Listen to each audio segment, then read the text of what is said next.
mbër gàlle yaay mbër gàlle yaay mbër gàlle yaay mbër gàlle yaay su guddee fooy fanaan mbër gàlle yaay mbër gàlle yaay mbër gàlle yaay su guddee fooy fanaan. D'abord presse bi ci ñëw bi ngeen ñëw massivement wuy si mbirum làmb comme yéen lu ngeen nettali rek ngeen di wut defe naa ni tey am ngeen lu ngeen nettali ndax ñeenti champion yi fi nekk di nuyu Mohamed Ali mi nga xam ni mooy doyen bi tey di nuyu Kayre di nuyu vraiment Massata di nuyu Lañang di nuyu Lac de Guiers numéro 2 ak Eumeu Sène Diène Kayre ak Modou Anta affaire bi forek la benn coow mosu fi am histoire mosu fi am yéen kay yéen a bëgg a indi histoire ak i coow ak di laaj lu leen warul laaj mais coow amu fi nit ak doomam su leen neexee ñu defante lu leen neex la ngeen di defante ak seen i waa kër kenn yëgu ko donc benn jàmm rek a fi am xuloo mosu fi am Lac de Guiers sama doom la Eumeu Sène sama doom la jàmm rek laa am ak ñoom tey nan ñaan yàlla rek ñu egg ca bis ya mbër yi ñu nu boole ñëpp mu nekk ndamu Sénégal nekk ndamu Sénégal nekk ndamu làmb mbër yi ñoom ñeent ñëpp ñoom ndam parce que daan ak daanu ñoo ànd ki daan ak ki daanu yëpp ndam la l'essentiel bu kenn décevoir kenn may gërëm aussi nag maître Alassane Cissé ñi nga xam ni mooy sama avocat di avocat mbër yëpp nag parce que mbër mu am problème it wala nga war a taxaw fenn dana ñëw taxaw la kon avocat làmb la ci fii liggéeyukaay la ñoo Malick nga ñëw rek pat-patee affaire yi vraiment parce que am na yeneen i phase lu ne des na lii pour dëggal présentation rek pour nit ñi dut yéeg yooyu jeex kenn bañatee xalaat dara lu luy defar nañuy xalaat luy defar rek ba egg jëbis yo jërëjëf. di nuyu sunu papa yi fi nekk ku ci mel ni père Mohamed Ali ak père xam nga di nuyu tamit sunu papa yi nekk ci salle bi yëpp ku ci mel ni père Mohamed Ali père Boy Kéré ak ñi nga xamante ni xam nga xaw ma seen tur quoi di jégalu bu baax a baax di nuyu tamit promoteur bi di nuyu sama adversaire Diène waay. waaw d'abord. am na yeneen adversaire yoo doon yootu. nit ñi di xalaat yeneen combat ci yow nga jël Diène Diouf Kaïré lu ko waral. waaw mooy comme li ma waxoon sànq ci biti rek nee naa ko amul li la gënal am li fi sës comprendre nga man Diène bokkuloon ci sumay adversaire yoo xamante ni choisiroon naa pour su ma amee lu ma gënal pour bëre ak ñoom xam nga li may expliquer am na ñu fi nekkoon amuñu woon combat laajoon naa leen mais yàlla dogal na suma combat ak ñoom taxawul tey nag suma combat ak Diène moom moo taxaw kon xam nga dañuy sant yàlla baax di ñaan tamit xam nga suñu borom yóbbu ñu ci bis bi ak jaamu yàlla meñ ndam incha allahu rabi. combat bi ndax amul loo ciy tiit ndax xam nga Diène bu baax a baax.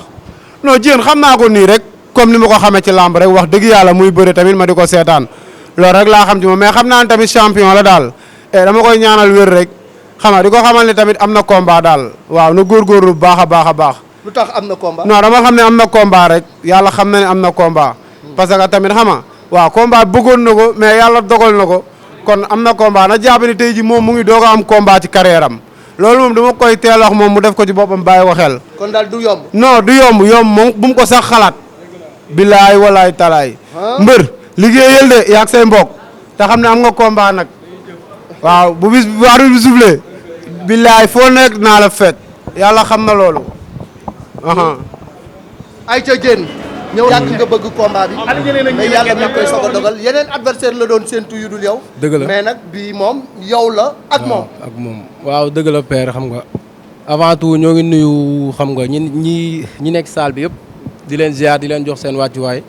parce que fii mën naa ne sunu ay papa ak sunu ay maam ñoo fi nekk di nuyu sama ñoom maam Mohamed Ali sama papa ak sunu papa yi fi nekk yëpp sunu papa Gaston ñu ngi koy nuyu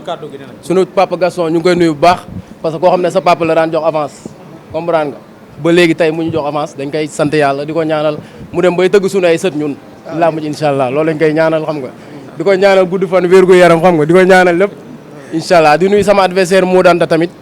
xam nga di nuyu ñëpp sites yi fi nekk yëpp ndax li yokkute làmb la parce que làmb ay jamono benn télé ngay gis ñaar léegi macha allah yëpp ñëw na mooy wane ne sant yàlla sponsor yi tam day ñëw jàpp si di ñaan yàlla feebar bi jóge fi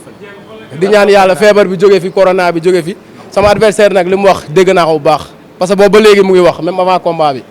gis naa ko benn site mu taxaw waat ne Diène mënu maa daan waat ma koy xamal ne sama yàlla mi ñuy tiim xam na ne loolu mu def ci boppam day nax boppam yàlla xam na ne day nax boppam du ci bëre du ci xeex du ci lenn lépp lu mu ci indi maa ko gën neex xale maa ko gën a bëgg te combat bi cin buy baax la amul ruux bu sedd man ak moom man ak moo danta waaw man ak moo jox naa ko cër bu mat sëkk mais si biir géew bi man ak moom yàlla nañ ci yàlla yóbbu. nee na yaa ngi say mbokk ngeen liggéey am nga combat. mais jarul wax jarul wax man bii mooy sama loolu laa jàpp de parce que catégorie bi dama fi yàgg rêvé dugg waaw may bëreeg samay morom daan leen ñoom ñëpp xam nga waaw yàlla def nag moom moo ma tijjil bunt bi dama ko ci sant di ko ci gërëm. bi examen la. carrément voilà examen la te incha allah dama siy jàll du moo danta bii moo may téye affaire bi du wax liggéey la jëf bu jour ba ñu ñëw maak moom jëflante amul lenn lu may arrière pensé ci moom. respecté naa ko trop nag mais dama koy wax loolu pour mu def ko ci boppam ku ko ne yaa mën Diène mu ngi lay nax jërëjëf. loolu de leer na combat bi neex na ba pare jóg leen joxante loxo fii ci kanamu caméraman yi combat baa ngoog.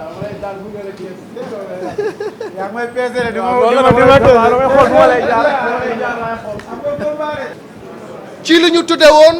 le challenge orange keroog dañoo bëre ba arène bépp doyal stade bi kenn bëggul woon kenn yóbbu ndam ndax jom jañu ca wone ak fulla ja ak fayda ja nekkoon combat bu nga xam ne man mii toog maa ko doon reporté sur la RTS Moustapha Gueye nekkoon sama consultant keroog dafa kontaan ba tëb ni lii mooy combat lii mooy combat ndax ñaari mbëri la ñu amoon yépp lañ joxe ci combat boobu acte 2 bi ñu ñëwaat ci Eumeu Sène am ndam ci ki nga xam ne moo di Lac de Guiers numéro 2 ñii ni da koo nax mu ni da koo gitaar bii yoon nag nan la nar a demee ci acte 3 bi ndaxte keroog bi nga xamante ni combat bi jeex na Lac de Guiers gëmul woon ni dafa daanu il a fallu mu ñëw ba ci plateau bi ñu tegal ko ralenti bi mu xool ko ni ko mbër félicitation yàlla na la ndam li jik keroog la dégg muñal bi yoon nag Lac de Guiers nee na ma ci suuf combat bii dama bëgg mu dàq suñu ñaari combat yépp passé te bëgg naa yi tamit mu raw bu njëkk ba waaye bëgguma mu mel ni di acte 2 bi kon am na lu muy séentu ci Eumeu Sène loolu lañ koy laaj lan lay séentu ci combat bi ñu bàyyi Lac de Guiers numéro 2 mu ñëw wax ak gaay gërëm du nuyu képp koo xam ne amateur làmb nga du nuyu sama papa père Ali du nuyu père sama papa Kayre maa ngi koy ziar bu baax a baax sama papa Massata maa ngi koy ziar di ko ñaanal yàlla yàlla defal ko jàmm di nuyu suñu papa Gaston parce que dëgg na loo xamante ne tey moom lii laa gënoon soxla sama làmb waaw parce que tey nekk na làmb boo xamante ne làmb bu ma fonk la làmb bu ma jox cër làmb bu ma respecté làmb bu ma fonk nag teg ci lu tax nga fonk làmb bi waaw parce que Eumeu Sène dañoo bëre ñaari yoon benn bi ñu match nul benn bi mu daan ma ñu war a bëri 3e fois sànq jot naa cee wax ci journal yi nekk ci biir journaliste yi wax naa leen ba mu may daan bee wutur tànk laa nu mu nax ma ba daan ma ma ne ko bii nag xale màgg na te ci kàttanu yàlla dañuy dem jëlee lu ñu moom incha allah bu neexee yàlla combat bi safara lañ ciy xaar lu dàq premier acte ba moom lañ ciy xaar loolu ci yow la dépendre wala ci Eumeu la dépendre waaw premier acte bi boo xoolee combat bi métti woon na trop ba ñu doon seetaan lamb ji stade jour boobu seen xol sedd na deuxième acte bi ñu war ko biisaat ma ak moom bañ ko waree biisaat nag mu jaay ma xelu mag daan ma ci j'espère que bii baa du ma jéem a jaayaat xelu mag dañ koy jéem a biisaat bu comme bu njëkk ba wala bu raw bu mu njëkk ba rek bu la jaayee xelu mag ndax doo ko jaay doolee xale waaw noonu la nag lamb noonu la mag a xale la rek te incha allah ci kàttanu yàlla barki Serigne Ba bëgg ci kàttanu yàlla même ndam ñi ngi jëm ci sa 3e confrontation ak ki nga xam ne moo di Lac de Guiers numéro 2 nee na première bi da ngeen ko joxe ba mu neex 2e bi nga jaay ko xelu mag daan ko 3e bi nag nee na bu ko jaayaat xelu mag ndax xale màgg na waaw d'abord li ñu njëkk a def mooy sant yàlla bu baax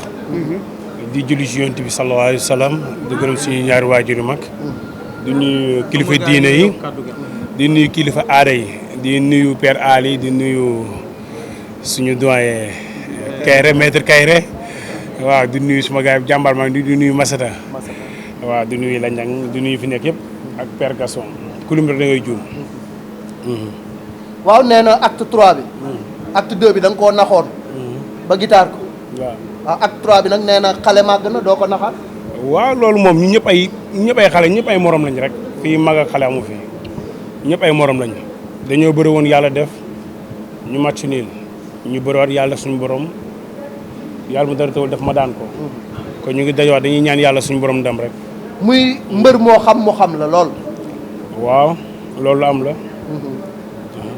et puis mu nekk combat bu nga xam ne dafa ñëw ci moment bu nga xam ne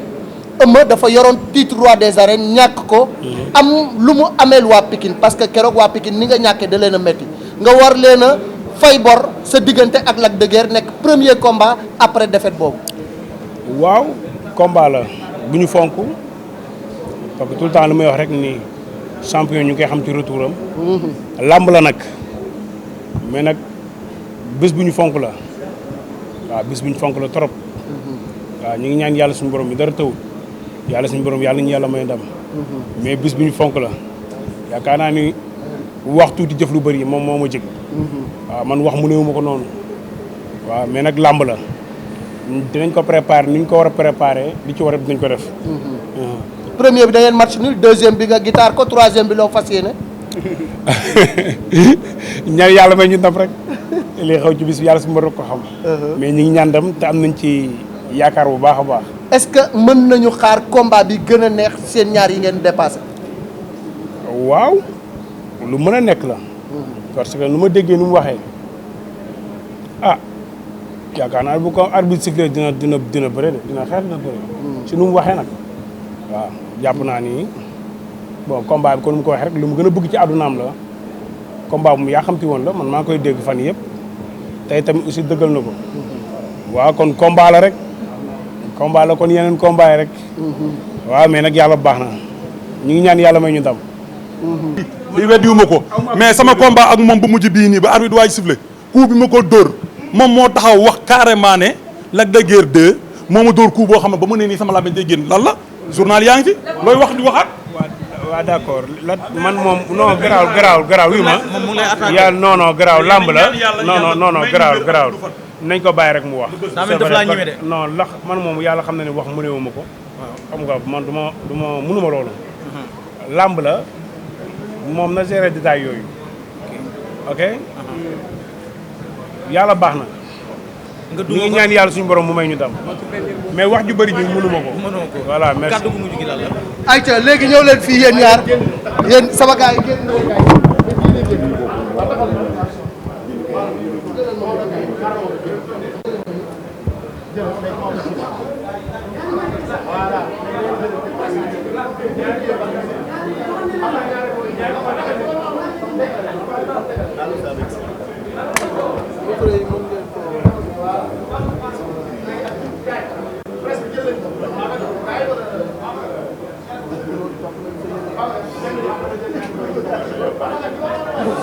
lu weex li la quoi moo tax gunóor yi sam am sigil face caméra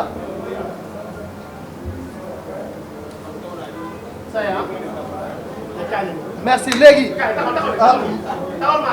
waaye ana Modou voilà aca kaat yaa ngi noonu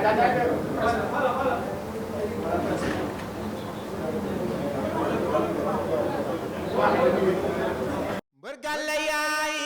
mbër gàlle yaay mbër gàlle yaay mbër gàlle yaay su guddee fooy fanaan mbër gàlle yaay mbër gàlle yaay mbër gàlle yaay su guddee fooy fanaan